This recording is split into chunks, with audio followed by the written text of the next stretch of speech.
Good morning, everyone. My name is Jonathan Levin. I'm a columnist with Bloomberg Opinion, and I'm here with two friends and colleagues. We have my colleague Allison Schrager. She is the author of An Economist Walks into a Brothel and Other Unexpected Places to Understand Risk, as well as a Bloomberg Opinion columnist and a senior fellow at the Manhattan Institute. Also with us today, we have Kevin Tynan. He's a Bloomberg Intelligence senior analyst for new vehicle and auto part manufacturing. I asked Kevin to come along because I think that auto is going to be a big theme in today's CPI release. So let's get right into it. In about 5 minutes' time, we're expecting the consumer price index for the month of March to come out. The consensus expectation on Wall Street is that the month-on-month figure will come in at 0.3%. That would be a little bit of a slowdown from the previous month's 0.4%. Same exact thing on the core, stripping out food and energy. Again, the expectation is for a 0.3 following last month's 0.4. We always kind of make fun of the hype around these things, but this one does feel like a hypier CPI report than most. The reason being is that we're all waiting for that evidence, that confirmation for the Federal Reserve to be able to cut interest rates later in the year. And recently, we have just not been getting it. The January report was not very good, nor was the February report. And there's a sense that if something were to go wrong again in March, gosh, 3 is a trend. So, Allison, what do you think? Is this the Super Bowl of CPI reports, or just another month of data? It's both. I mean, I think it is important because people were able to write off the last two, saying it's winter, seasonal. So now we're getting out of the season of apparently high inflation. So I think it will tell us whether or not those were just bumps in the road or inflation progress stalling. But I mean, again, this is subject to a lot of shocks. So, I mean, even if we do have another disappointing inflation report, I mean, things could always change next month, although it doesn't seem like there are any trends brewing that would make us think so. Sure. Okay, so Kevin, I'm so glad you're here because, in a sense, this whole inflation story sort of started with autos, and autos were sort of the canary in the coal mine. They've been a great proxy to understand what's been going on in global supply chains. So, in your world, are we doing better on the supply chains? Does it seem like the inflation story is sort of over in your space? Yeah, and I'm glad I'm here too. There's a lot of components to it, and especially when you think about the pricing aspect of the auto industry and in the U.S. specifically. But really, this is supply driven. So when there was disruption in the supply chains, and I'm not saying there wasn't a real chip shortage, but really what it did was it enabled automakers to get supply in balance with demand. And at the same time, and really for years prior, I would say this started as far back as 2013, automakers, especially in the US, have been moving to more trucks, pickups, SUVs, and away from lower price, lower margin cars. So in addition to constraint on what you could produce because of your supply chain, there was an orchestrated shift to move up market to higher price points, more content, because that's where the profit was. So the automakers being completely profit driven, it's not about the consumer or satisfying the lower ends of the market. There was a conscious shift away from that. And that's really been 10 years in the making. Now, the problem where we are now, and I think this is going to start to get reflected in pricing and has already started. Yeah, go ahead and finish your thought. I'm going to cut you off when the number comes out, though. Okay, go ahead. There's no more mix shift left to do. We're 80% truck in the U.S. We've peaked. Okay. All right, I got some important context there. So numbers should be populating any second here. Okay, there we have it. Oh gosh. Okay, so we get a 0.4% on a core CPI. So a little bit higher than expectation. We'll have to look under the hood and see what's driving that, what the composition of this thing is. Take it out to the second significant decimal point here, but off the bat, ooh, three in a row. I don't know. Should I start feeling nervous here, Allison? Well, this isn't good. I mean, we can't just say, "Hey, it's seasonality" anymore. But honestly, like, I'm not surprised. Like, if you look at all the other numbers we've been talking about, they all point to the fact that inflation isn't going away. I mean, other than maybe car deflation, that price deflation that Kevin can talk to, I don't. So much of inflation coming down has been goods price deflation, while service price inflation stayed quite high, and it seems like we've sort of run out of steam on the goods price deflation front.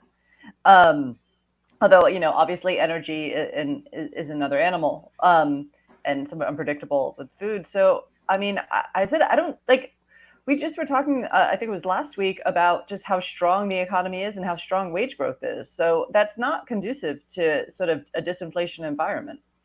Yeah, I put the market reaction up on the screen right here.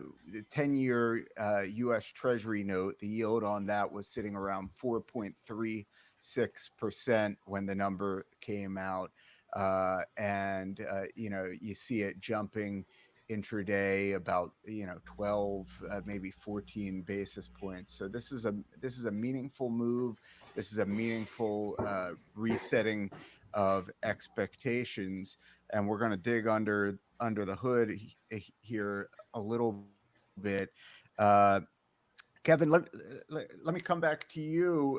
You were sort of in the middle of a thought there. So, and Allison sort of made a point that it felt like goods deflation seemed to be running out of steam. When you look across your space, like what's the best assessment? Is there still a possibility that prices may continue to come down via meaningful incentives on dealer lots, or is it more like a flat story looking ahead for the rest of the year? How would you characterize that?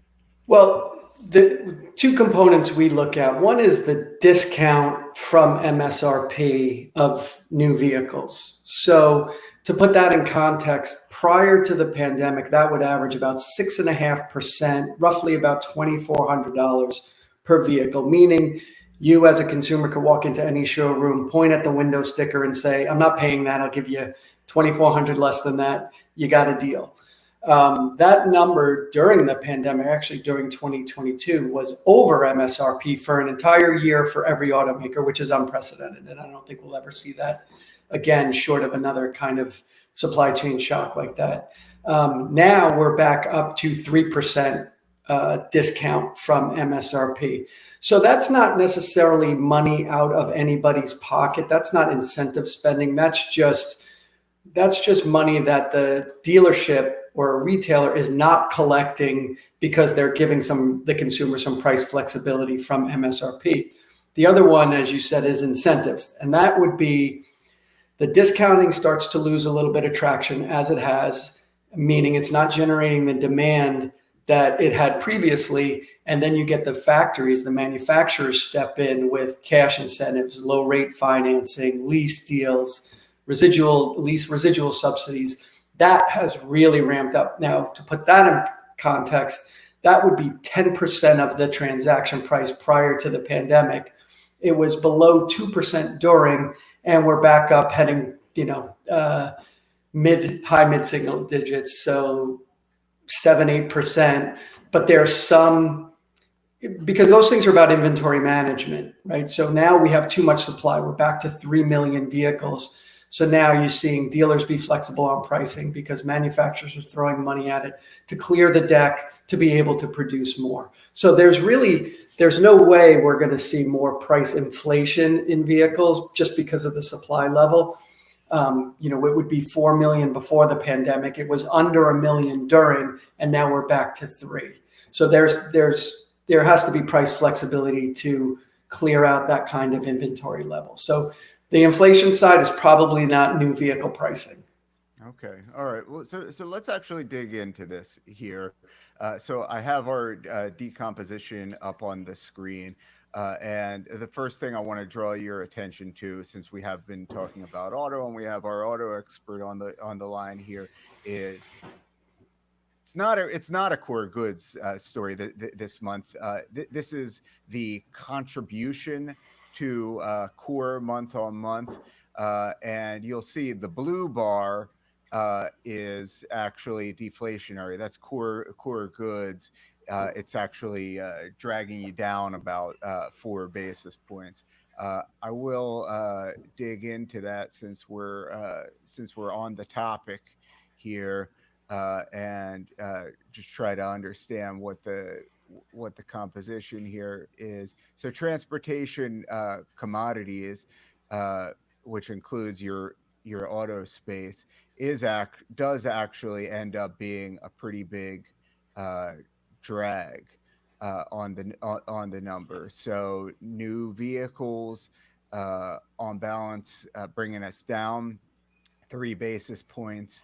Used cars and trucks ends up being a drag on the number of 11 basis points. These are meaningful numbers, the kinds of numbers where you say this might be kind of as good as it gets, right? If you're hoping that used cars and trucks and new vehicles are going to save you next month, I mean, we're already getting a lot of help from that space. So let me back it up here for a second. All right. I want to get into our core services, because this looks to be the real pressure point here. And so we have shelter, not that bad. I famously, I'm one of these people who say, you can't worry too much about shelter inflation because it's a lagging metric. It's going to be coming down at some point based on everything we know about how this number is constructed. And shelter isn't, a huge contributor this month. It's similar to what it was in February, and similar to what it was contributing towards the end of 2023, that last quarter when we did have a pretty good run of the numbers. We're seeing a lot of stuff in that kind of like other core services, medical care services, exerting some upward pressure, other personal services, some upward pressure there, and that that gets you to a rounded 0.4%. I'm curious as to what this is to the second significant decimal point, because I'm not seeing anything that is screaming, reacceleration of the number here either. But I want to dig into that in a second. Kevin, coming back to you, let me ask you about this. So, autos really weren't a problem. There was a little bit of a narrative going around after the tragedy in Baltimore that the auto space might be affected.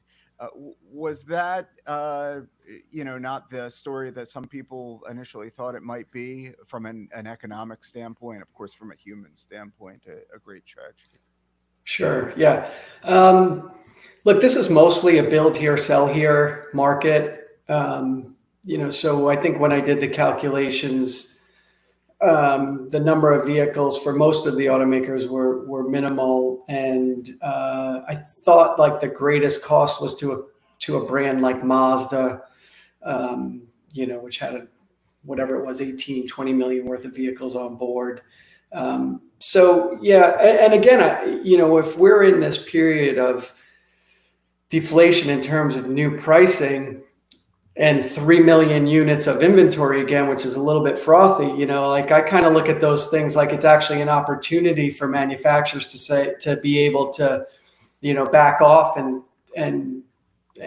constrain the amount of vehicles that are going to dealer lots, which helps bring that supply demand back into balance and firm up some pricing and some margins. We saw March was actually the lowest average transaction price in the US since the end of 2020. And that just goes back to too many units and having to throw money at it to clear the lots to enable manufacturers to push out more vehicles. But that supply demand balance, which has always been oversupplied, right, overproduced, and then figure out how to sell it tomorrow because you're trying to cover fixed costs, right? Very capital intensive, very high fixed costs. So this is an industry about scale, low margin, do a lot of it. So produce, figure out how to sell it tomorrow. We saw that pandemic period was the opposite. The impact that a reasonably constrained level of supply could have on pricing and margins. Dealer margins were at record levels. Manufacturing, it was a period where new vehicle gross margin for the dealerships was better than used. And that never happens, right? It was in double digits on new vehicles. It had been as low as 4%. So it turned everything upside down and gave a glimpse of what supply, demand, and balance being looked like. And now we're just moving in the other direction, which is natural. Okay. I was doing a little digging around here, and I wanted to point out something important, and I think is going to be key for understanding this number. A couple of things that are important. So first of all, if you take this out a couple decimal points, a couple digits after the decimal point, the number comes out seasonally adjusted to 0.359, right? So it's a weak 0.4, and I think that's important because this parlor game does get a little ridiculous sometimes if you think like the market is satisfied with a 0.3, or the market was going to be satisfied with a 0.3, but 0.4 is somehow horrible. We're not talking about a huge miss. So I'm laying out the defense of this number as an erstwhile dove here. I'm making my case in real time. So comes out 0.359, not a terrible miss. The other issue here, and I'm going to share my screen again here, and I want to hear Allison's reaction to this. The other issue here is we really have to see how this is going to map to PCE, which is the Fed's preferred measure. Because one of the big pressure points here, what I've put up here, this is the so-called super core. This is basically just focusing on core services X housing, which is a measure that the Federal Reserve, Jerome Powell, has told us to sort of focus on going forward. And I think that, the story in large part this month is about what's going on in the supercore. So what's going on in the supercore is that it's it's not helping anybody out here, and one of the reasons is that medical care services came in a little bit strong. Medical care services is measured differently in the PCE than it is in the CPI. So when this is mapped to the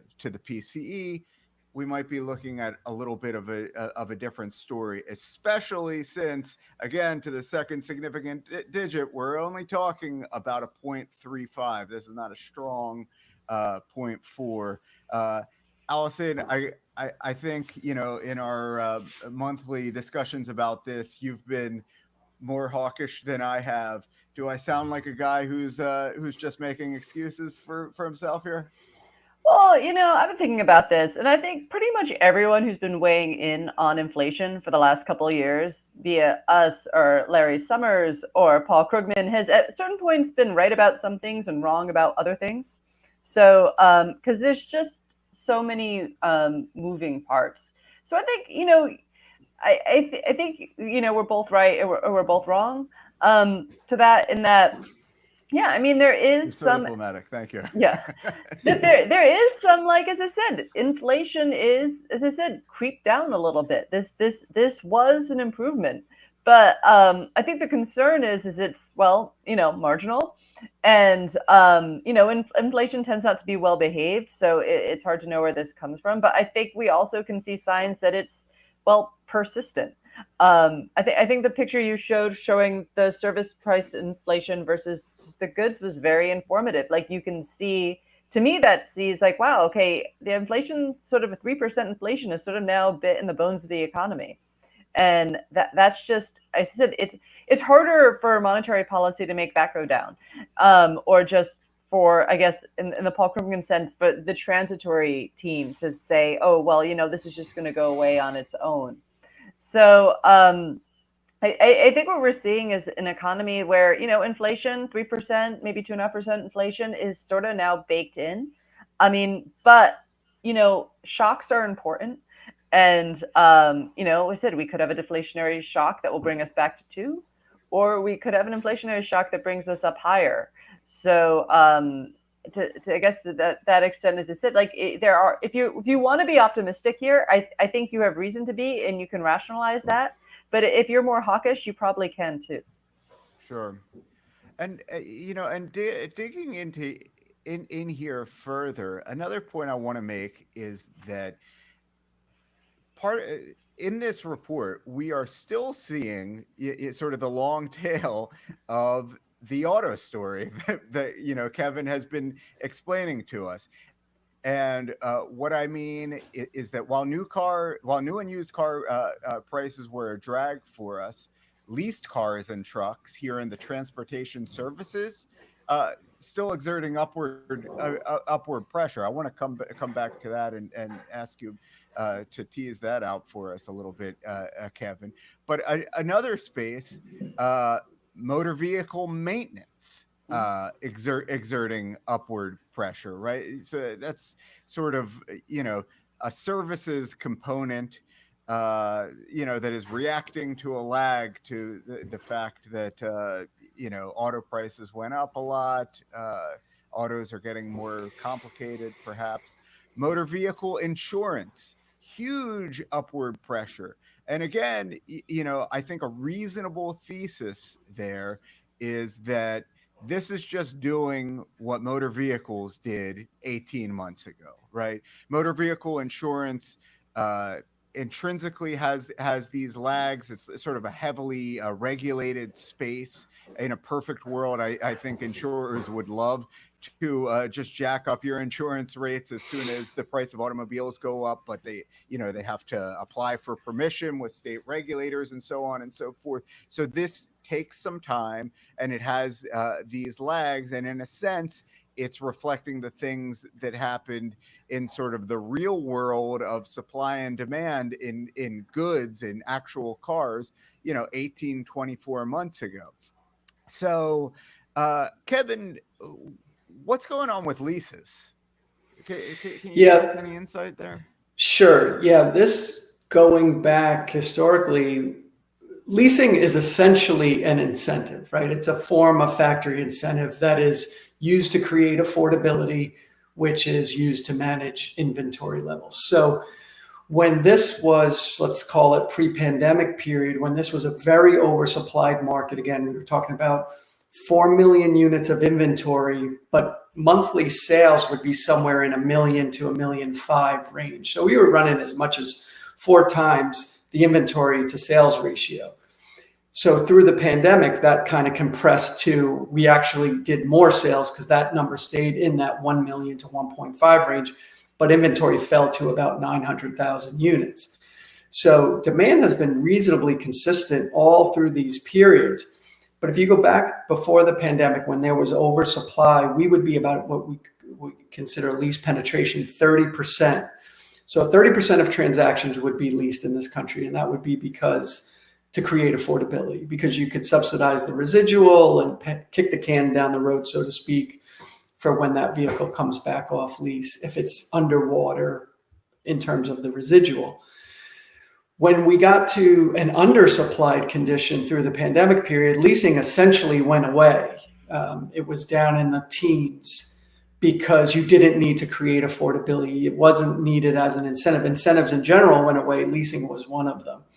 And now, as we get back to that oversupplied, back to 3 million units, we're starting to see leasing come back in, and it's back in the low to mid 20% again, because it's a way to manage that inventory. Now, what I will say though is on the used vehicle side, that low period of volume through the pandemic starting in 2021, 22, with very little supply and no leasing, is really going to constrain supply of used vehicles, because the average lease term here is 3 years. So when we look at it on a rolling 3-year basis, you had 14 million units sold at 18% lease penetration, compared to 17 million units sold at 30% lease penetration.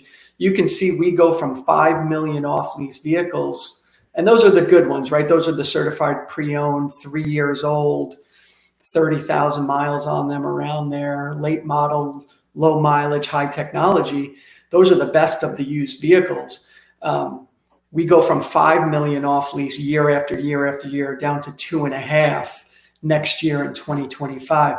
So my feeling is, even though we're seeing some deflation in used car pricing, there's just not enough supply over the next 2 or 3 years to keep it low. I think that the lack of supply is going to drive used car prices even higher in 25 and 26. And in this leasing space, is there any seasonality in terms of the price action or anything like that? No, nothing to consider. No, it's really just that. It's inventory management, right? So if you have too much stuff, that's why you hear this term price war thrown around all over the place. And to me, there's no such thing as a price war. If you're an automaker with too much stuff on the ground, you do something about it, right? You incentivize, you make aggressive lease deals, cash on the hood, however you want to do it, you need to clear that retail channel. If I'm a competitor and I don't have too much stuff, there is no price war. I'm doing what's good for my supply on the ground. So there's really no seasonality to it. It's just a matter of whether an automaker has too many units on the ground, and that's one of the tools they use to get rid of those vehicles. Okay. All right. Allison, last point here, sort of in closing, I've pulled up our WIRP screen, which looks at Fed funds futures and sort of gives us an estimate of what the consensus expectation in markets is for rate cuts here. And now, after this number, the market is now essentially they're still looking for a cut, but they're looking for that first one to basically come on September 18th. And I think that's an important date because it's the very last meeting before the general election on November 5th.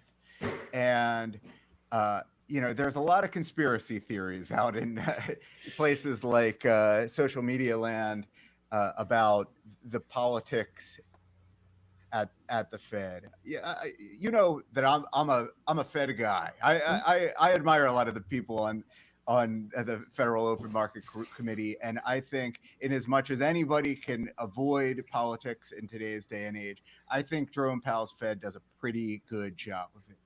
But this is going right into the lion's den here, right? If you're thinking of delivering your very first hike right before the general election, what do you think about that, Allison? I mean, is this a dangerous place to be playing around with monetary policy if your goal is to preserve the Fed's independence and the sense that it is sort of an apolitical technocratic institution for the long haul? I think for sure, but based on everything they've been saying, I mean, I think they'll cut in September if they feel like there's a need to cut. And that would only happen if we have over the summer some very good inflation reports. I think right now with a really like booming, vigorous economy and inflation that doesn't seem to be coming down, they're not cutting in September. I mean, I feel like every month we just see the market's hopes just dashed. And you always have this picture in real time of those dreams dying of like we went from 7 rate cuts to like now maybe like 2. um, so I think this report suggests that September as well might be a bit of a lift. One, I said if inflation is still high-ish and like wage growth is still high-ish and and GDP growth is high-ish, like why would you cut rates? So I think if we do have meaningful progress in inflation this summer, it could happen in September. But I mean that's a sort of maybe not looking as likely now, though of course you never know. We could get lucky with energy this summer. Um, and you also did notice, I'm starting to see even sort of Fed governors who I think of as being, or bank presidents who I think of as being a little bit on the dovish side, or like maybe only 1 rate cut this year, which then probably might even be in December. So, I mean, I think like maybe the political aspect will come in, but they're only going to cut in September if they really, really have like a reason to. And I guess we'll see what happens. All right. Well, I'm gonna leave it right there.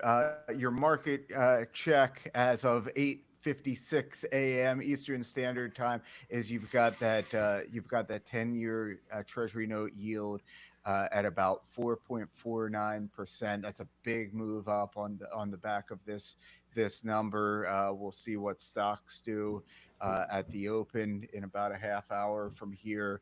I want to thank Kevin Tynan for joining us and bringing us the expertise on the auto space. Thank you to my colleague Allison Schrager, and thank you to everybody for tuning in.